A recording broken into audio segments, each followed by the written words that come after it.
ನೋಡಿ ವೀಕ್ಷಕರೇ, ಸರ್ಕಾರ ಕೊನೆಗೂ ಪ್ರತಿಯೊಂದು ಗೃಹಲಕ್ಷ್ಮಿ ಯೋಜನೆಯ ಫಲಾನುಭವಿಗಳಿಗೆ ಭರ್ಜರಿ ಗುಡ್ಡಿಸ್ನ ಕೊಟ್ಟಿದೆ. ನಿಮ್ಮ ಬ್ಯಾಂಕ್ ಖಾತೆಗೆ 3 ತಿಂಗಳ ಗೃಹಲಕ್ಷ್ಮಿ ಯೋಜನೆಯ 6,000 ಹಣನ ಒಟ್ಟಿಗೆ ಜಮಾ ಮಾಡ್ತಾ ಇದೆ. ಆದರೆ 2,50,000ಕ್ಕಿಂತ ಅಧಿಕ ಮಹಿಳೆಯರಿಗೆ ಗೃಹಲಕ್ಷ್ಮಿ ಹಣ ಕ್ಯಾನ್ಸಲ್ ಆಗಿದ್ದು, ನಿಮ್ಮ ಬ್ಯಾಂಕ್ ಖಾತೆಗೆ ಈ 6,000 ಹಣ ಬರಬೇಕು ಅಂದರೆ ಈ ಏಪ್ರಿಲ್ ತಿಂಗಳು ಮುಗಿಯುವಷ್ಟರಲ್ಲಿ ನೀವು ಸರ್ಕಾರ ಹೇಳಿರುವ ಈ ಒಂದು ಕೆಲಸನ ಮಾಡಬೇಕಾಗುತ್ತೆ. ಹೌದು ವೀಕ್ಷಕರೇ, ನಿಮ್ಮ ಬ್ಯಾಂಕ್ ಖಾತೆಗೆ 3 ತಿಂಗಳ ಗೃಹಲಕ್ಷ್ಮಿ ಯೋಜನೆಯ 6,000 ಹಣ ಬರ್ತಾ ಇರೋದು ನಿಜ. 27ನೇ ಕಂತು, 28ನೇ ಕಂತು ಮತ್ತು 29ನೇ ಕಂತಿನ ಹಣನ ನಿಮ್ಮ ಬ್ಯಾಂಕ್ ಖಾತೆಗೆ ನಾಳೆ ಶನಿವಾರ ಏಪ್ರಿಲ್ 11ರಂದು ಕರ್ನಾಟಕದ 26 ಜಿಲ್ಲೆಗಳಿಗೆ ಸರ್ಕಾರ ಜಮಾ ಮಾಡ್ತಾ ಇದೆ.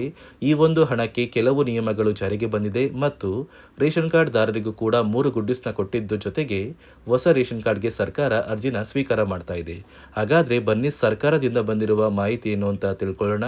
ಅದಕ್ಕಿಂತ ಮೊದಲು ನೀವೇನಾದ್ರೂ ಇನ್ನೂ ಕೂಡ ನನ್ನ ಚಾನಲ್ನ ಸಬ್ಸ್ಕ್ರೈಬ್ ಆಗಿಲ್ಲ ಅಂದರೆ ದಯವಿಟ್ಟು ಪ್ರತಿಯೊಬ್ಬರು ಚಾನಲ್ನ ಸಬ್ಸ್ಕ್ರೈಬ್ ಮಾಡ್ಕೊಳ್ಳಿ, ಹಾಗೆ ವಿಡಿಯೋಗೆ ಒಂದು ಲೈಕ್ನ ಕೊಡಿ.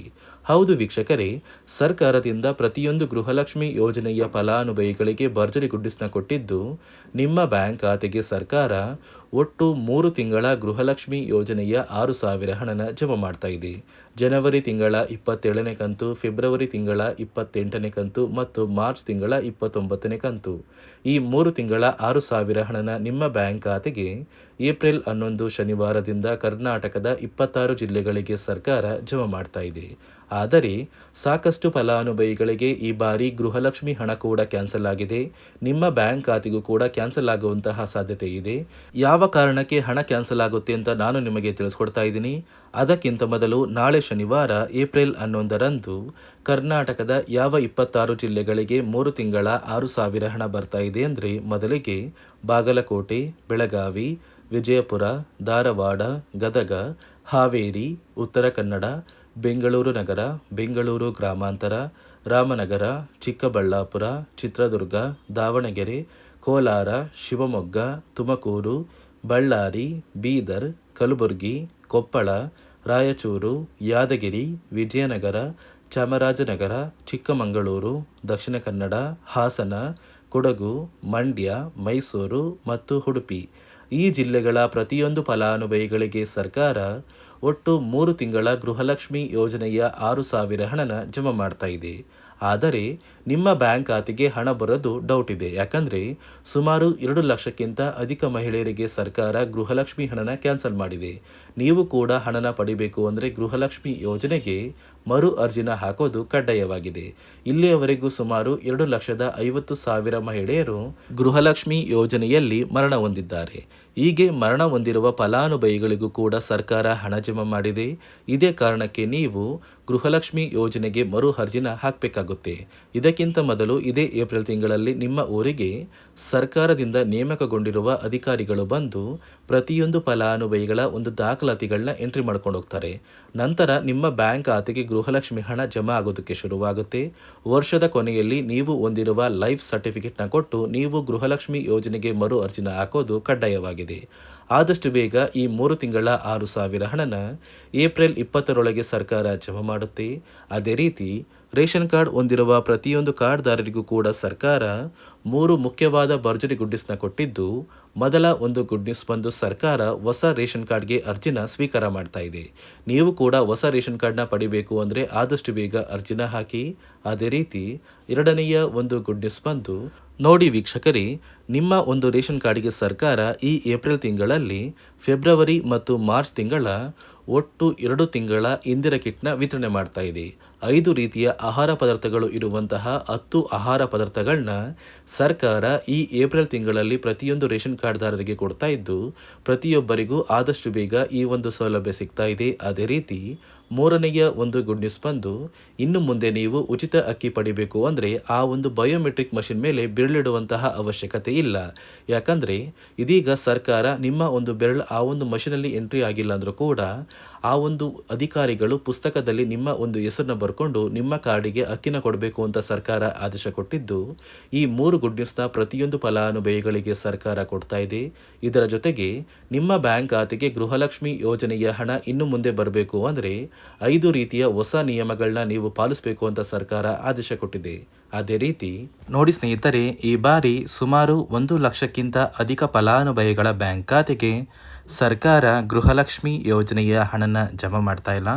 ಕಾರಣ ಏನು ಅಂದರೆ, ನಿಮ್ಮ ಬ್ಯಾಂಕ್ ಖಾತೆಗೆ ಡೆಬಿಟ್ ಮೂಲಕ ಹಣ ಜಮಾ ಮಾಡುವಂತಹ ಸಂದರ್ಭದಲ್ಲಿ ಸರ್ಕಾರ ಸಾಕಷ್ಟು ಫಲಾನುಭವಿಗಳ ಒಂದು ಬ್ಯಾಂಕ್ ಖಾತೆಗೆ ಹಣ ಜಮಾ ಮಾಡೋದನ್ನು ಕ್ಯಾನ್ಸಲ್ ಮಾಡಿದೆ.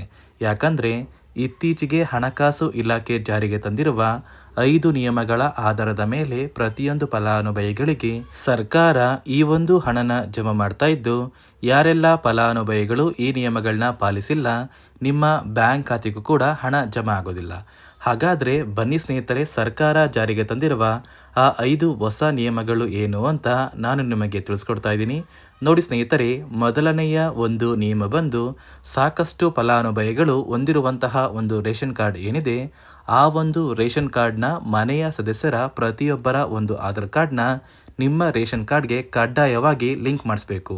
ಅಂದರೆ ಈ ಒಂದು ಲಿಂಕ್ ಮಾಡಿಸುವಂತಹ ಒಂದು ಪ್ರೊಸೀಜರ್ಗೆ ಸರ್ಕಾರ KYC ಅಂತ ಕರೀತಾರೆ. ನಿಮ್ಮ ರೇಷನ್ ಕಾರ್ಡ್ಗೆ ಇನ್ನೂ ಸಹ KYC ಆಗಿಲ್ಲ ಅಂದರೆ ನಿಮ್ಮ ಬ್ಯಾಂಕ್ ಖಾತೆಗೆ ಸರ್ಕಾರ ಮುಂದಿನ ದಿನಗಳಲ್ಲಿ ಗೃಹಲಕ್ಷ್ಮಿ ಯೋಜನೆಯ ಹಣನ ಕ್ಯಾನ್ಸಲ್ ಮಾಡುತ್ತೆ. ಅದೇ ರೀತಿ ಎರಡನೆಯ ಒಂದು ನಿಯಮ ಬಂದು, ಸಾಕಷ್ಟು ಫಲಾನುಭವಿಗಳು ಕಳೆದ 3 ತಿಂಗಳಿಂದ ಸರ್ಕಾರದಿಂದ ಬರ್ತಾ ಇರುವಂತಹ ಒಂದು ರೇಷನ್ ಏನಿದೆ, ಅಂದರೆ ಉಚಿತ ಅಕ್ಕಿ ಏನಿದೆ, ಈ ಒಂದು ರೇಷನ್ನ ಪಡ್ಕೋತಾ ಇಲ್ಲ. ಒಂದು ವೇಳೆ ಕಳೆದ 3 ತಿಂಗಳಿಂದ ನೀವು ರೇಷನ್ನ ಪಡ್ಕೊಂಡಿಲ್ಲ ಅಂದರೆ ಸರ್ಕಾರ ನಿಮ್ಮ ಬಳಿ ಇರುವಂತಹ ಒಂದು ರೇಷನ್ ಕಾರ್ಡ್ನ ಕ್ಯಾನ್ಸಲ್ ಮಾಡುತ್ತೆ. ನಿಮ್ಮ ರೇಷನ್ ಕಾರ್ಡ್ನ ಸರ್ಕಾರ ಕ್ಯಾನ್ಸಲ್ ಮಾಡಿದರೆ ನಿಮ್ಮ ಬ್ಯಾಂಕ್ ಖಾತೆಗೆ ಗೃಹಲಕ್ಷ್ಮಿ ಯೋಜನೆಯ ಹಣ ಇರ್ಬೋದು ಮತ್ತು ಸರ್ಕಾರದಿಂದ ಬರುವಂತಹ ಒಂದು ಸೌಲಭ್ಯಗಳನ್ನ ನೀವು ಕಳ್ಕೋಬೇಕಾಗುತ್ತೆ.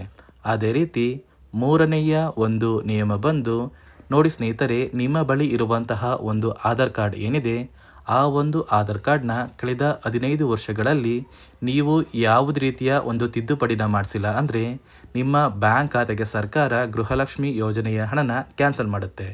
ಯಾಕಂದರೆ ಸರ್ಕಾರದಿಂದ ಬಂದಿರುವಂತಹ ಒಂದು ಆದೇಶದ ಪ್ರಕಾರ ಪ್ರತಿಯೊಂದು ಫಲಾನುಭವಿಗಳು ಕಳೆದ 15 ವರ್ಷಗಳಲ್ಲಿ ಯಾವುದೇ ರೀತಿಯ ಒಂದು ತಿದ್ದುಪಡಿನ ನಿಮ್ಮ ಆಧಾರ್ ಕಾರ್ಡ್ಗೆ ನೀವು ಮಾಡಿಸಿಲ್ಲ ಅಂದರೆ ಕಡ್ಡಾಯವಾಗಿ ಆದಷ್ಟು ಬೇಗ ನಿಮ್ಮ ಆಧಾರ್ ಕಾರ್ಡ್ಗೆ ತಿದ್ದುಪಡಿನ ಮಾಡಿಸಿ.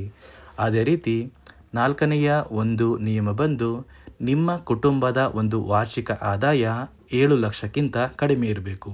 ಒಂದು ವೇಳೆ ನಿಮ್ಮ ಕುಟುಂಬದ ವಾರ್ಷಿಕ ಆದಾಯ 7 ಲಕ್ಷಕ್ಕಿಂತ ಜಾಸ್ತಿ ಇದ್ದರೆ ನಿಮ್ಮ ಬ್ಯಾಂಕ್ ಖಾತೆಗೆ ಸರ್ಕಾರ ಗೃಹಲಕ್ಷ್ಮಿ ಯೋಜನೆಯ ಹಣನ ಕ್ಯಾನ್ಸಲ್ ಮಾಡುತ್ತೆ. ಅದೇ ರೀತಿ 5ನೆಯ ಒಂದು ನಿಯಮ ಬಂದು, ನಿಮ್ಮ ಕುಟುಂಬದ ಸದಸ್ಯರು ಅಥವಾ ಗೃಹಲಕ್ಷ್ಮಿ ಯೋಜನೆಯ ಫಲಾನುಭವಿಗಳು ಯಾರು ಕೂಡ ಸರ್ಕಾರಿ ನೌಕರರಾಗಿ ಕಾರ್ಯನಿರ್ವಹಿಸ್ತಾ ಇರಬಾರ್ದು. ಒಂದು ವೇಳೆ ನಿಮ್ಮ ಕುಟುಂಬದಲ್ಲಿ ಯಾರೇ ಆಗಿದ್ರೂ ಸರ್ಕಾರಿ ನೌಕರರಾಗಿ ಕಾರ್ಯನಿರ್ವಹಿಸ್ತಾ ಇದ್ದರೆ ನಿಮ್ಮ ಬ್ಯಾಂಕ್ ಖಾತೆಗೆ ಗೃಹಲಕ್ಷ್ಮಿ ಯೋಜನೆಯ ಹಣ ಕ್ಯಾನ್ಸಲ್ ಆಗುತ್ತೆ. ಈ 5 ನಿಯಮಗಳ ಆಧಾರದ ಮೇಲೆ ಪ್ರತಿಯೊಂದು ಫಲಾನುಭವಿಗಳಿಗೆ ಸರ್ಕಾರ ಹಣ ಜಮಾ ಮಾಡ್ತಾ ಇದೆ.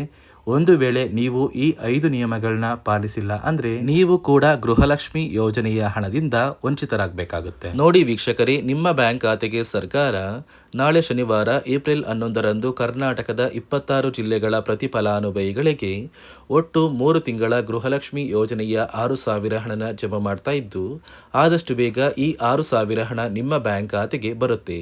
ಅದೇ ರೀತಿ ರೇಷನ್ ಕಾರ್ಡ್ ಹೊಂದಿರುವ ಪ್ರತಿ ಕಾರ್ಡ್ದಾರರಿಗೂ ಕೂಡ ಸರ್ಕಾರ ಭರ್ಜರಿ ಗುಡ್ಡಿಸ್ನ ಕೊಟ್ಟಿದೆ.